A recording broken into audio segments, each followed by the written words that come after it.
আমরা এখানে বাংলাদেশ ফোর্সের কথা উল্লেখ করা আছে, সেটাই আমি বলতে চেয়েছি। না, আমি একটু পরে ওখানে আমি শেষ করে দিই আরেকটু। The Pakistan eastern command shall come under the order of Lieutenant General Jagjit Singh Arora as soon as this instrument has been signed. Full stop. কোথায় বাংলাদেশ সৈন্যের কথা বলা আছে? আচ্ছা, এখন সৈন্য যতদিন 13 মার্চ 1972 সাল পর্যন্ত এই দেশে ছিল, ততদিনকে আমাদের আসলে স্বাধীনতা হয়েছিল?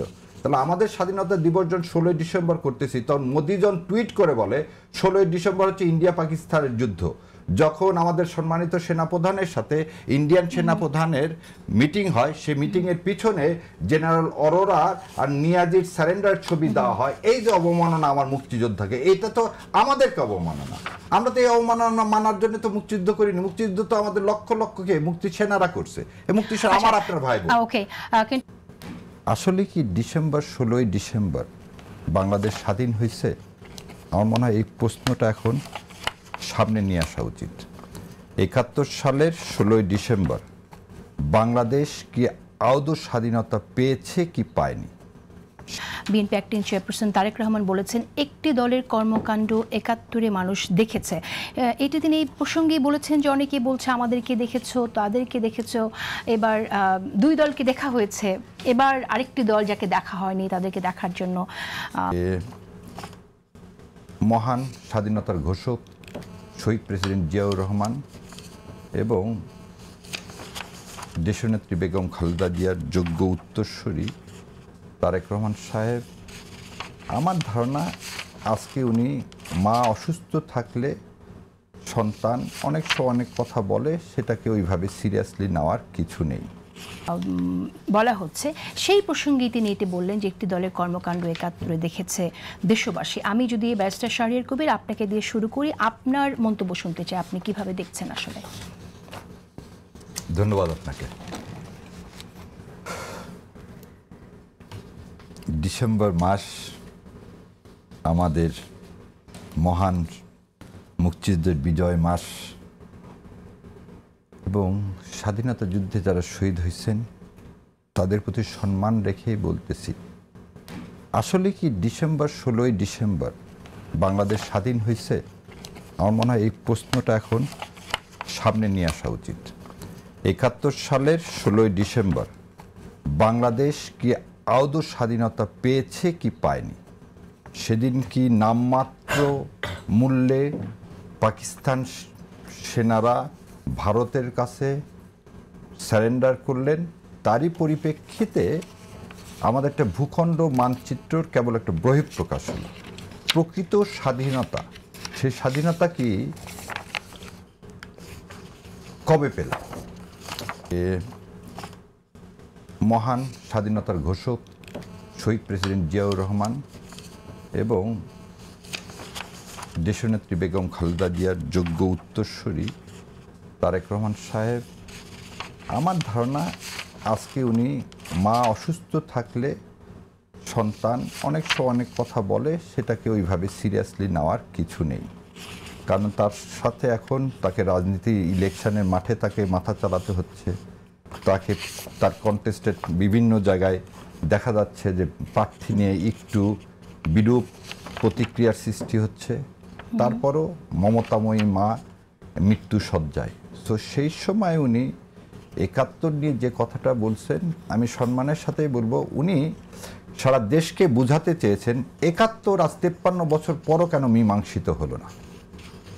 71 এই ইস্যু আজ এত বছর পরও কেন মীমাংসিত হলো না। যেমন আজকে আমি 15 অ্যামেন্ডমেন্টে মানে মামলা ছিল, সে মামলায় অ্যাপিলেট ডিভিশনে আমি উপস্থাপন করলাম যে শহীদ প্রেসিডেন্ট জিয়াউর রহমান হচ্ছে স্বাধীনতার ঘোষক জিয়া, কিন্তু কনস্টিটিউশনে বলে দিচ্ছেন যে শেখ মুজিবুর রহমান হচ্ছে স্বাধীনতার ঘোষক, যেখানে তাজউদ্দিন সাহেব নিজে বলতেছেন যে শেখ মুজিবুর রহমান ঘোষণা দেননি, যেখানে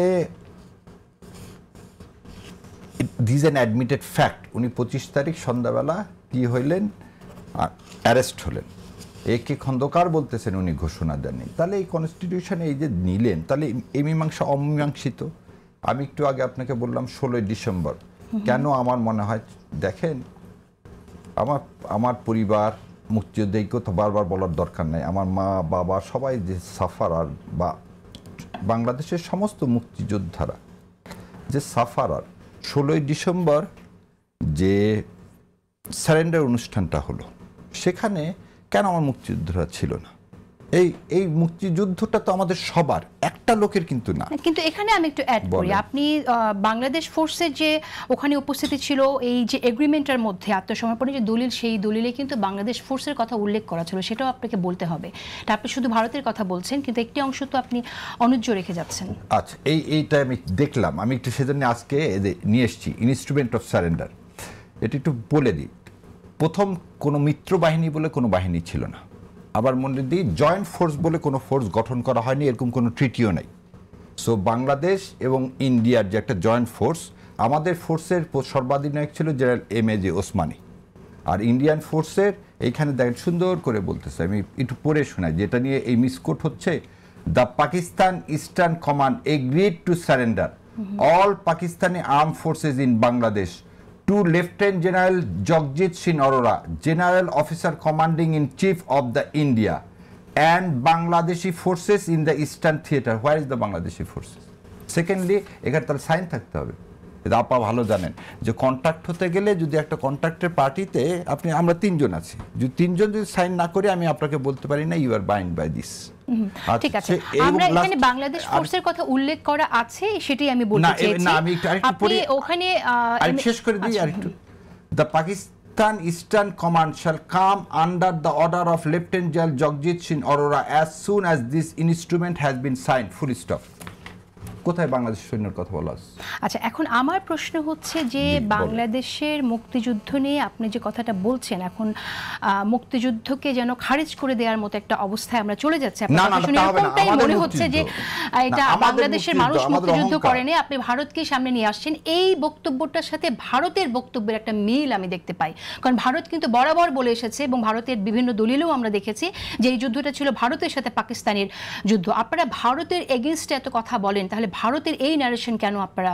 এই জন্য একটু আগে বললাম, 16ই ডিসেম্বর আমাদের মুক্তিযুদ্ধ না, মুক্তি দিবস হবে না। আমাদের মুক্তি দিবস হবে হচ্ছে 1972 সালের 13ই মার্চ।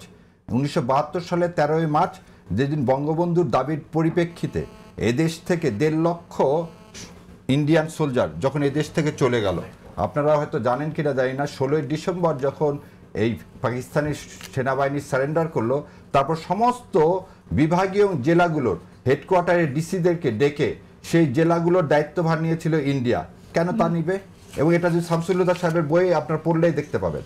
সেই জন্যে যতদিন পর্যন্ত ইন্ডিয়ান সৈন্য এদেশে ছিল, আমরা স্বাধীনতা পাইনি। আমরা মার্কেট মানে আধিপত্যবাদ, অর্থনৈতিক আধিপত্যবাদের কথা বাদ দেন, সৈন্য যতদিন 13ই মার্চ 1972 সাল পর্যন্ত এদেশে ছিল, ততদিনকে আমাদের আসলে স্বাধীনতা হয়েছিল।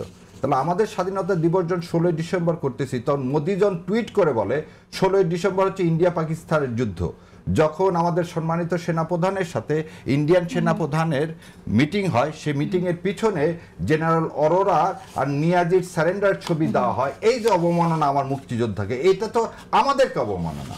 আমরা তো এই অবমাননা মানার জন্য তো মুক্তিযুদ্ধ করিনি। মুক্তিযুদ্ধ তো আমাদের লক্ষ লক্ষকে মুক্তি সেনারা করছে। এই মুক্তি সেনা আমার আপনার ভাই বোন। ওকে, কিন্তু আত্মসমর্পণটা 16ই ডিসেম্বরে যে সময় হয়েছিল, সেই সময়ে আপনি উল্লেখ যেটা করা আছে সেটাকে আপনি না মেনে বলছেন 13ই মার্চে যাওয়ার কথা। সেই বিষয়ে আমরা মন্তব্য আমি জানবো, কিন্তু আপনার কাছে যে প্রশ্নটি রেখেছিলাম যে একটি দলের কর্মকাণ্ড 71 দেখেছে দেশবাসী, সেই বিষয়কে আপনি কিভাবে দেখছেন? আসলে কি দেশবাসী 71 দেখেছে কিনা, নাকি দেশবাসী ভুলে যাচ্ছে? একটি দল বলতে উনি পাকিস্তানের যে পাকিস্তান সেনাবাহিনীর যে অপারেশন, এটাকে মিন করছে না কোনো দলকে মিন করছে, এটা উনি যতক্ষণ পরিষ্কার করবে না ততক্ষণ মনে হয় আমাদের এর মধ্যে যাওয়া উচিত না। কেন বলতেছে এই কথা?